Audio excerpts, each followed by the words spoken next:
My name is Bill Bell. I am a trainer. I am from Dunrobin, which is a rural fire station just outside of Ottawa. It's actually part of Ottawa. I've trained on car fires, Class A burns, propane props, all that kind of good stuff. One of the things about vehicle fires is the fact that when we start talking about vehicle fires, there's going to be some overlap for MVCs, motor vehicle collisions, okay?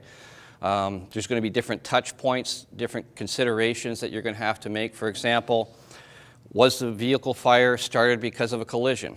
Was the vehicle fire started because it hit a hydro pole? Now we've got wires down. So the biggest thing I can tell you about initial setup for vehicle fires is treat it as you would an MVC, because we don't know what's in the trunk, we don't know who's in the cab, and so we have to stick to our basics, right? So our tactical priorities. First is life, so yeah, personal safety.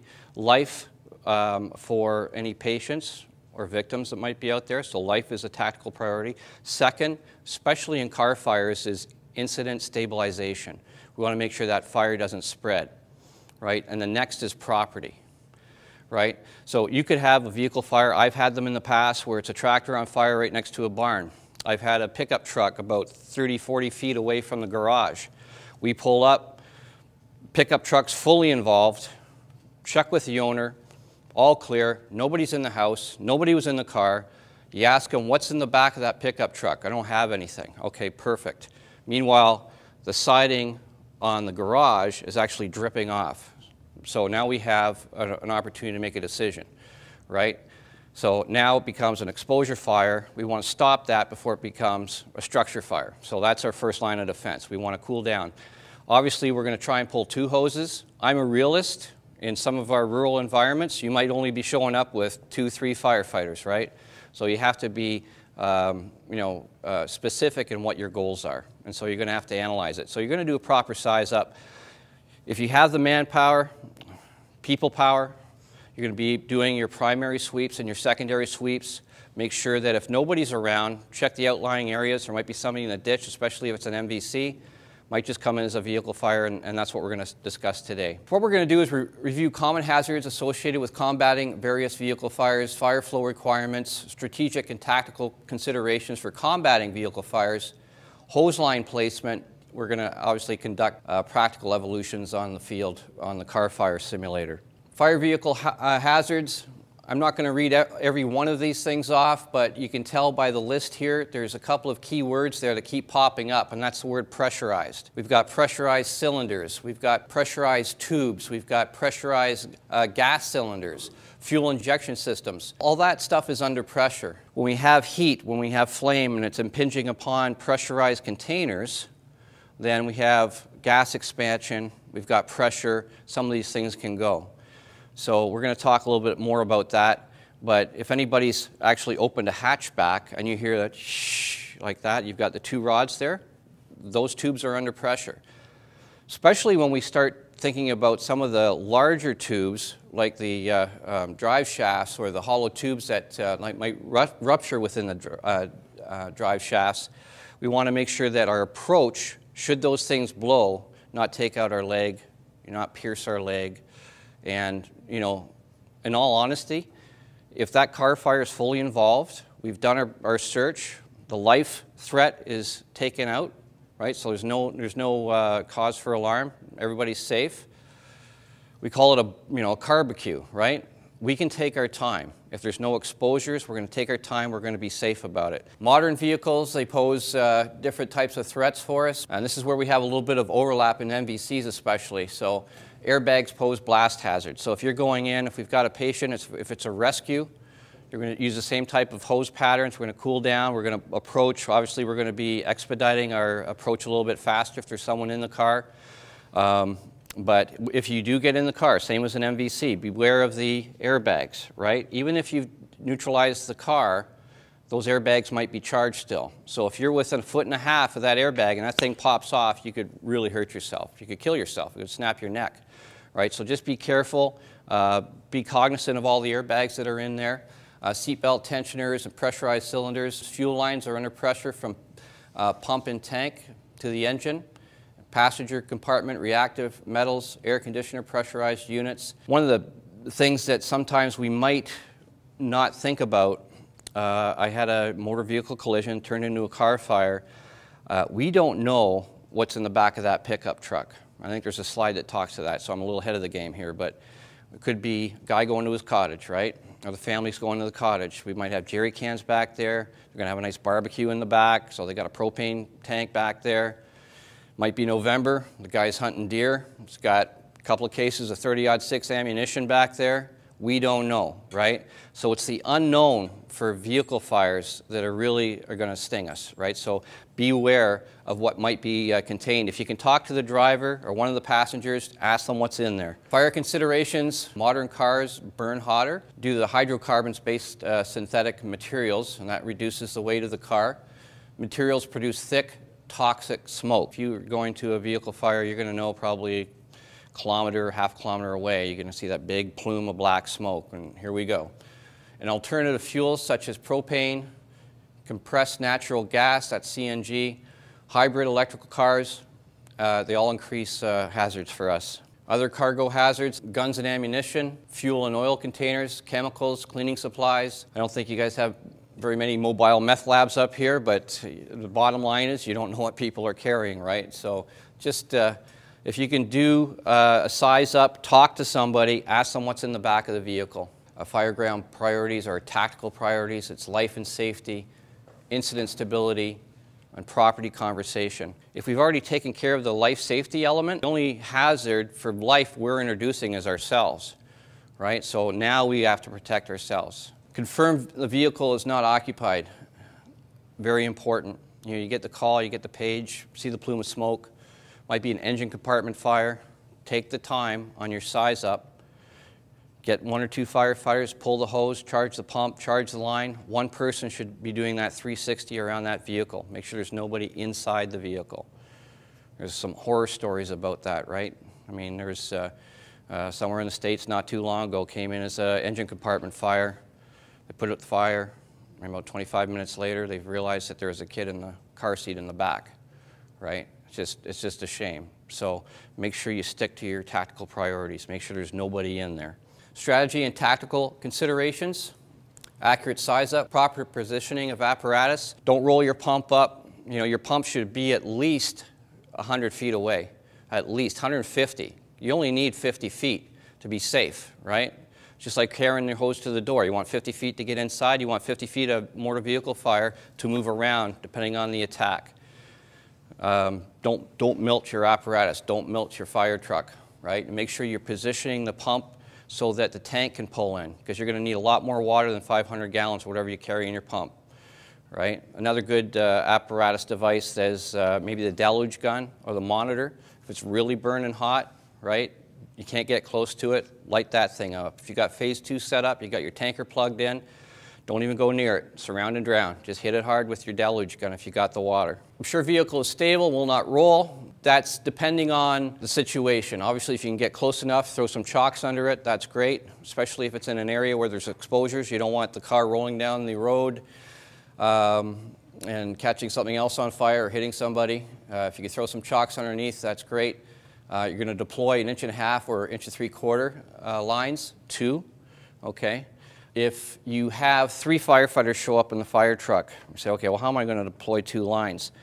You want to do your size up, your 360 degree, check for life, right? We're going to hit exposures if they exist, because that car is gone.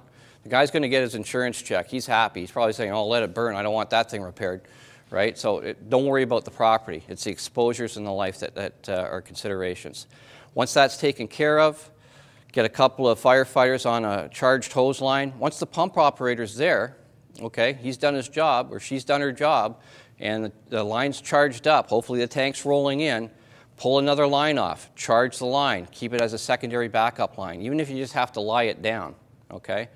It's great to have 2 lines. Make that a consideration for your attack as well. Obviously, full PPE, SCBA, approach from uphill and upwind, that makes sense, right? We're not going to approach into the flames, and we're going to approach at an angle. And the reason why we do that is because we want to hit the wheel well, so we don't want to be standing in front of the bumper. So if anything blows off of that thing, either outside the wheel well or from the engine compartment or the bumper, we're not in the harm's way of that projectile. And cool the fuel tank and under the vehicle. That's what that second line we're going to use today is. So we're going to assume we've got 4 firefighters, right? Or we've got 8 firefighters, and we're going to have a crew on that second line sweeping the fuel underneath the car. Big buildup of fuel under the car, especially if that gas tank ruptures and you've got fuel all over the ground. So we want to dissipate that with water. The only heads up I would give you is that if you're sweeping underneath the car, right, and you're sweeping that fuel away, just remember where you're sweeping it. You're not going to be sweeping it into another car, against a building. If you've got a nice ditch or some sort of culvert that you can, just soak down, that's fine. Just remember where you're sweeping the vehicle. The other thing too is that we're going to go fairly close to the car. We're going to crack the passenger door, and we're going to get up underneath the dash, because in any vehicle fire that I've seen, that's where fire likes to hide, okay, underneath the dash. We'll tell you about the fog streams and the straight streams that we'd like to use, but when we get close, just at the end of the evolution, we're going to get up underneath that dash with a straight stream and rip that dash apart. Full PPE. We want to get up and in there, all right? We'll talk more about that. Safety consideration, if you're near the vehicle like that and we've got a ruptured gas tank, don't kneel down. It's going to be very tempting, especially if you're going to be ripping that dash apart with a straight stream. The common thing would be to get underneath like this. I'm kneeling down in the fuel now. So if that fuel keeps on coming, my bunker gear is absorbing that fuel. If there's a flash, I'm in trouble, okay? So try and stay up, get low. It only takes a couple of swipes to get that water in there and working for you. Strategy and tactical considerations, hard from the yard. Doesn't matter if it's a house fire, structure fire, barn fire, same principles apply with a car fire. Okay, so we're going to cool from a distance. Before you take one step, water should be flowing. Okay, straight stream, you're going to check your nozzle, make sure you got good pressure. Right for reach, you're going to slowly walk. You're going to do the 2-step like we taught you over the last couple of days, right? If you're the nozzle person, be loud. Step! Step! I want to hear you. It's very good. It's going to be very loud, especially in a car fire. Things are going to be roaring, right? You're not going to be able to hear each other. So make sure you do that. Sweep burning fuel from underneath the vehicle. Dan's going to teach you a little bit more about that when we get out there. Direct the stream into the fender wells if needed. Has anybody been at a car fire where the tires have popped? What does it sound like? A gunshot. Absolutely. It is loud and there's pressure. I was at a car fire probably 3-4 years ago when the tire blew up and I was about 6 feet away. It knocked me on my butt. It was in the wintertime. I thought I was done. Of course, all the guys started laughing at me and I got up, dusted the snow off, everything's fine. But just be aware of it. You want to cool down that wheel well in the tire. As you approach the vehicle, change from a straight stream into a narrow fog stream. Fog streams are our friend, right? Right for reach, left for life, right? So we have a cone. We've got a fog cone out in front of us. That's our shield. And you're going to know, too, when you go ahead and crack that engine compartment, you crack that hood, that fire is still going to be burning up. And so when you go ahead, you're going to have 2 initial attackers, okay? You're going to have the nozzle person, and they're going to turn around and they're going to yell, "Crack the hood!" And then what I want to see, because it's very difficult to communicate, if you're the second, tap, tap. I've got that command. I'm now leaving. I've got it, right? So if I'm the nozzle person, I say, "Crack the hood," I better be prepared to take the brunt of that pressure, that pressurized hose. I'm the second, heard the command, bang, bang. Then I'm going to take my tool, which I'm going to carry. I'm going to go up, I'm going to crack the hood. Meanwhile, I'm on a fog pattern, fog stream, good 60-degree pattern, and that wall, my protective wall, should be coming right between me and the hood. And I'm going to pop that hood, and the nozzle person is going to look for a flashover or a burst, right? And that's what they have to concentrate on. So if that thing, really erupts, you're going to back off, and then you're going to go ahead and hit that thing even harder, right? You got all the time in the world. That's why we're cooling from a distance as well. When I come back as the second, I've cracked the hood, I propped the heligun up, I'm going to come back, I'm going to maintain my position, I'm ready to go. I'm tapping my nozzle person saying, "I'm ready to go." I'm listening to his instructions or her instructions, okay? The third or fourth person, if we're that lucky to have them, they're all about hose management. All about hose management, same as the structure fire. Okay, they want the hose straight. I might be 15, 20 feet away from the attacking firefighters, and all I want to do is make sure I keep that hose in line, no kinks. As soon as there's a kink, we've got issues, right? We don't have our water. Alternative fuel vehicles, compressed natural gas, propane, hydrogen, stored in high-pressure cylinders. CNG and hydrogen are lighter than air. Hydrogen will dissipate quickly. Liquid propane gas is heavier than air. These are some of the, basically chemical makeups of some of the fuels that we use now, so you should be aware of it. Some of the H2 and CNG devices, they have pressure relief valves, potential for BLEVE. Alternate fuel vehicles, hybrid electric, potential shock hazards, obviously. It's an electric vehicle or it has electricity running through it. As with all car fires, you're going to wear PPE and SCBA. Attack fire using generally accepted guidelines. You need adequate water. No shock potential in a hybrid to firefighters using water. So that's sometimes a vicious rumor that if it's a hybrid, I might get shocked if I have a straight stream. Okay, you can pour water on it, no problem at all. Just make sure it's not a full electric vehicle. Because what would happen if I had a straight stream on a full electric vehicle and I hit the primary battery? What could happen? I'm forming a bridge between the electrical source and myself. I've seen it before at a structure fire. Guys, it's a panel, the panel's lighting up like a discotheque, and they've got a straight stream on it, and he goes, ah, like that. Drops it. It's a broken stream, broken stream. Get the water on it, but break that bridge. Of course, he picked it up again, went straight stream, and I said, okay, you're out of there, after he shocked himself twice. But keep high voltage battery pack cool. If you're not sure, broken stream. I've never seen that vehicle before. It's brand new. I think it's electric vehicle. Just err on the side of caution. Bang, bang, bang, bang. Just keep it up. You're just lobbing that broken stream at it. If high voltage batteries are on fire, consider a Class D fire. These are some of the voltage lists for some of the newer vehicles for the hybrid. My advice to you, or you can talk to your captain, you can talk to your chief about it. If you have a rescue pump or rescue engine, what I would recommend you do is you keep a little manual. It doesn't take much. Keep it by your size-up book or whatever, your notebook in the pump, and just have a list. All manufacturers will tell you how to disengage the electricity if you need to. If you don't know what you're doing, or you're not familiar with the electrical components, stay away from it. Put the fire out, let the tow truck guy handle it. It's just a car, and it's a burnt car. Why get close to it? Alternative fuel vehicles, ethanol, clear water, soluble, liquid, odor of gasoline. Product is electrically conductive, that's important to note.